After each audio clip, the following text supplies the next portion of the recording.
This full body dynamic warm-up can be used before any strength training or cardio session. It should take about 10 to 15 minutes to run through start to finish. You will only need a mat and possibly a chair or a bench. Remember, the warm-up is just as important as the workout itself, so please don't skip it. All right, we're gonna start off with some deep breathing. It is really important that we segue from our day-to-day life to our workout. That's what the warm-up is. But we should do that with some intention, some mindfulness, and just like a moment to chill, honestly. So that's just it. So we're gonna take 1 minute, we're gonna lay on the ground, and you're gonna pop your legs up at a 90-degree angle on your bench or chair. I do have an IGTV episode all about deep breathing, so I'm not gonna go into all the details here. Please watch the episode for all the information. But you're gonna sit up like so. Your hips should be below your knees by 90 degrees. Back should be more or less flat to the ground. You wanna have your hands basically on your ribs. And then you're gonna try to exhale all the old air that's stuck in your belly out of your body. And then you're gonna get a big inhale in. And try to feel the expansion through the ribs and the belly, but also into the back. Hold it a little bit at the top and then let it all out, top down. And just spend 1 minute here, breathing as deeply as you can, without putting pressure on yourself. That pressure could be counterproductive and make us more stressed when the purpose is to decrease our stress.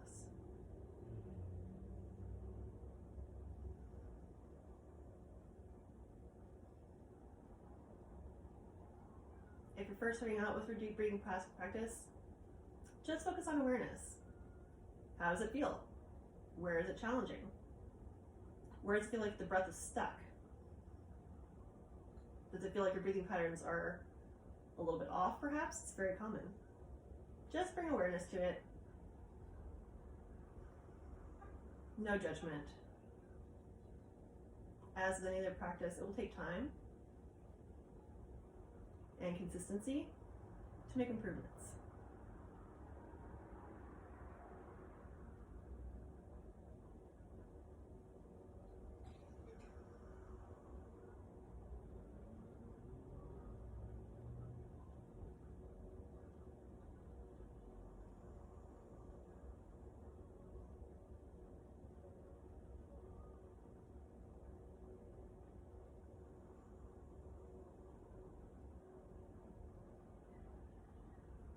After about a minute, slowly make your way up, which is always a little bit awkward. I'm just gonna roll off to the side like this. All right, actually worked out pretty well, because you wanna end up on hands and knees, what we call a quadruped position for cat-cow. So I'm gonna show you from the front and then from the side, but you've probably done this in yoga class before. You want to bring your belly towards the ground, pelvis is gonna rock forward, you're gonna look up, dip to the chest, you're gonna create a big arch in the spine, and then you're gonna counteract that. Tap the pelvis forward, big round to the spine, chin comes in, exhale everything out. Inhale as you arch, look up, shoulder blades down. Exhale as you contract. Go for 5 of these. I'll show you from the side.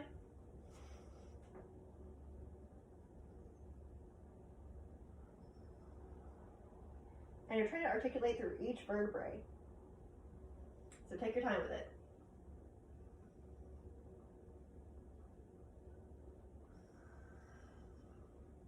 And again, just notice, where does this feel easy? Where does it feel hard? Do you feel anywhere it feels like it's a little bit stuck? This awareness is really important. All right, I'm gonna turn back towards camera. Stay in quadruped as long as your wrists are comfortable. If not, you can always feel free to do fists. That also works. So you can do hands and knees like I just did, and then one hand's gonna go behind the head, and you're gonna bring your elbow down towards the other elbow. It's gonna track along the whole path, and then you're gonna open up towards the ceiling. Inhale as you close. Exhale, open.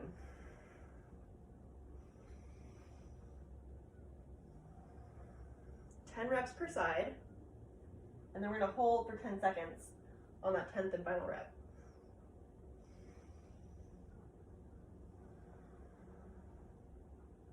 Go at your own pace. Your hips should be stable here.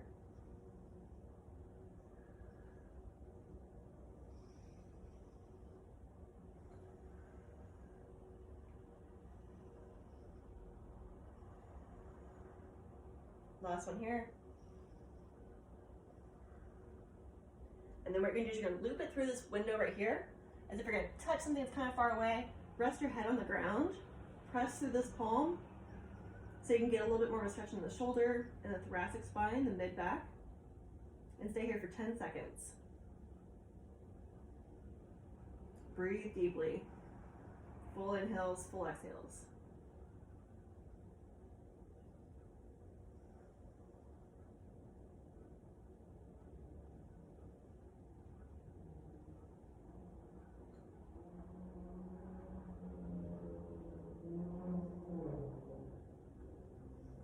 And then switch sides. I'm going to come to the side so you can see me here. Notice that my back stays flat and my hips stay stable. The movement should really be in the mid-back. Again, it's called the thoracic spine, which gets really tight for most people, especially people who have office jobs or use their phones a lot or have a long commute, which is pretty much all of us these days. Inhale as you close. Exhale as you rotate open.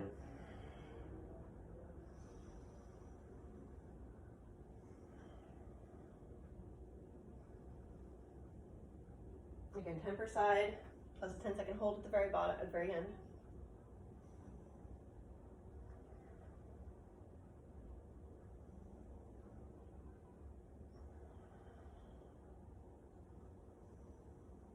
Last one. And then again, you're loop it through like you're gonna have something far away, get a stretch in there. Rest your shoulder and chest, or shoulder and head to the ground. Push the palm and breathe deeply for 10 seconds. By the way, y'all, when you're breathing, just let your belly hang. Just let it be, don't judge it.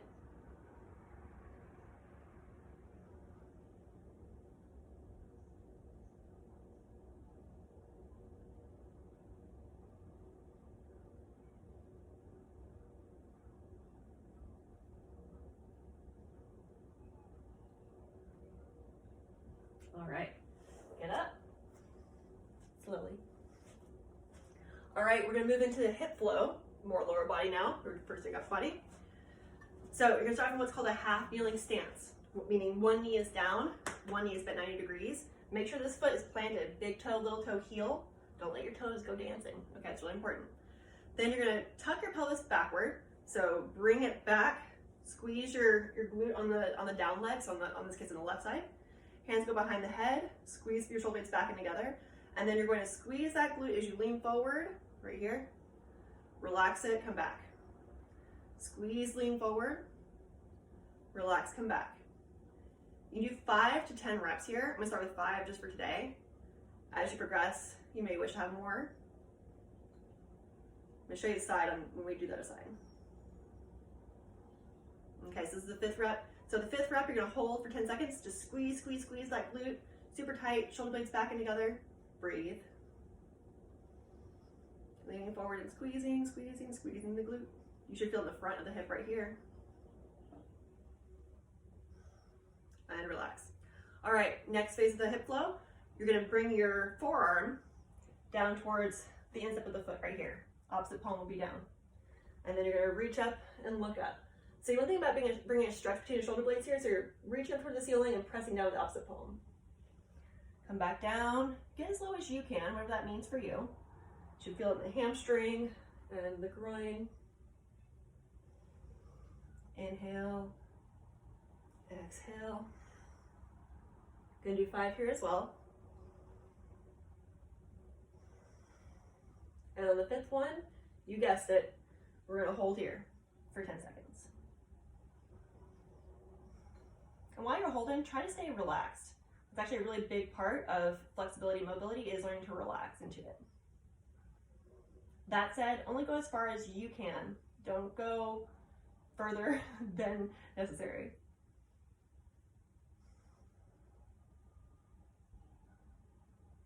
All right. Third part of the hip flow is the hamstring stretch. So you're going to straighten out this leg right here, and you also want to bring the hip back a bit. Otherwise it tends to be a little bit wonky. So this actually makes it squared and even with the other one. And then you're going to sit the hip back. So you're going to hinge from the hip, sit back, feel a stretch in the hamstring, and then bend it to relax. Sit the hip back. If you have a mat like me, you can think about going to the back corner of the mat, your hip, going to the back corner. And as you might have assumed, you're going to do 5-10 reps here, and you're going to hold 10 seconds on that final rep. Feel free to prop up here if you need to. And everybody's different with the hamstring one, I find, so feel free to get creative so you can feel it right back here.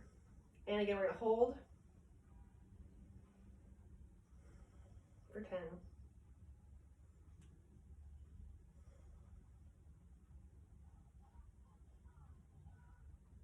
Try to keep the chest up and spine flat here. All right, so then you're gonna do what I call spidering to the other side where you get nice and low and you kind of like do this kind of thing. All right, and it just gets a little extra into the hips. I think it feels really nice. But you do that. However, I don't want you to face my backside, so I'm going to turn to the side for this one here.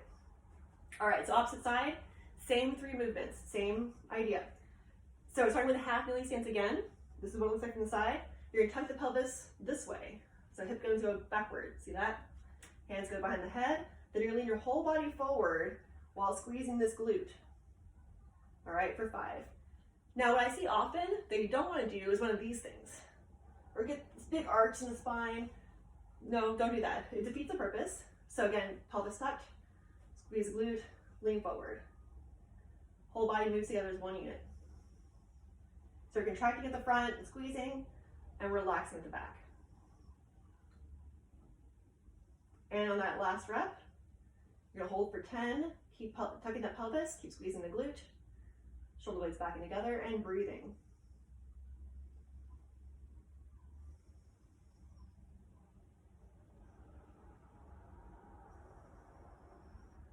All right, bring that forearm back towards the instep of the foot, just as low as you can go. Opposite palm down, reach up. Get that length between shoulder blades here, push down through the bottom hand, reach up to the top hand. Inhale down, exhale up.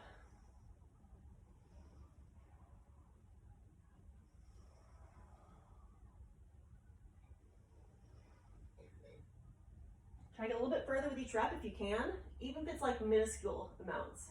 Every little bit counts. And again, that last rep, you're gonna hold here for 10 seconds. By the way, when I say seconds, I mean seconds. So 1 Mississippi, 2 Mississippi, 3 Mississippi, and onward. Don't worry, we're further along than that. All right, hamstring stretch. So straighten out that leg here, bring that hip back so there's actually square, otherwise it's a little bit off. Sorry, I got hair in my mouth. So think about chest being up, spine long as you hinge your hips back. For me, it doesn't take a whole lot. I had pretty tight hips when I first, or hamstrings when I first started. But you might need to move more than I do, that's fine. Again, you should feel it in the back of the leg right here. The hips are moving. And of course, on that last rep, hold for 10. As you can see, I actually push into my hips to make sure I'm using them, rather than getting into my waist or my low back. Just helps keep me accountable. Again, feel free to balance with yoga blocks or a chair, whatever you might need. Everybody's different. Okay. Next, we're going to move into a deep squat hold. So bring your feet about shoulder width or so. You can gauge how it feels for you. You want to make sure that your knees are over your toes and that your heels are down. Those are 2 most important things. Chest up, spine long. I like to put my hands in prayer position, if you will. It also helps me get a little bit more leverage on my knees. And you're gonna stay here for as long as you can, which in the beginning might be 5 seconds, 10 seconds, whatever it might be. If you can build up to a minute, great. I recommend doing this other times of the day too. And as you can see, I'm kind of like prying a little bit. I'm getting into the hips, getting into the ankles a bit. It's not a strict squat. I'm gonna turn to the side. So you can see a couple things here. So what I'm not doing is this, right? I'm not collapsing down, not getting this round thing. I'm not going necessarily as low as I can go. It's as low as I can go while being active. Spine long, chest up. Again, heels down. If heels down is too tough, prop them up underneath something small for now while we work on some mobility. All right, so over time, you'll increase how long you hold that squat. All right, we're going to go into a static bear crawl hold. So again, you're back to that quadruped, hands and knees position. Palms to be below your shoulders, knees to be below your hips. And you're bringing your knees off the ground like 1 or 2 inches, just a little bit. Back should stay flat, and you're gonna hover. You'll feel your core engage, and you're trying to breathe really deeply here. I'm turning inside so you can see me from here. You're not going anywhere, you're just gonna stay here for 30 seconds. So again, back's flat, knees are just a little bit off the ground. It's not here, right? It's down here.